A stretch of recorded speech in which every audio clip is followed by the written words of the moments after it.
আচ্ছা যদি আমি রাস্তাতে যাওয়ার সময় একটা বড় লোক বুইড়া বেটারে অ্যাক্সিডেন্টের হাত থেকে বাঁচাই, তারপর আমি যদি ওনাকে জিজ্ঞেস করি যে আপনার বাসায় কোথায়, আপনার ফ্যামিলিতে কে কে আছে, তারপর ওই বুইড়া বেটা আমার বলবো আমার ফ্যামিলিতে কেউ নাই, আমার ছেলেও নাই, আমার মেয়েও নাই, আমার স্ত্রীও নেই, আমি অনেক টাকার মালিক, তুমি আমার জীবন বাঁচিয়েছো বাবা, এখন তুমি আমার কাছ থেকে কি চাও বলো।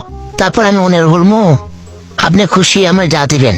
তারপর উনি আমারে ওনার যত ধন সম্পত্তি আছে, টাকা পয়সা আছে, সবকিছু আমার নামে বইরা দিব।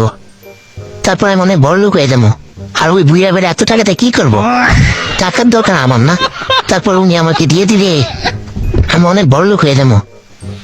না, এখন এই রাস্তা দাঁড়াইতেও খুবই একটা কথা বলছিল, যেখানে দেখিবে ছাই উল্টাই দেখিবে তাই, পাইলেও পাই না, এখন এই রাস্তা দাঁড়াইতেও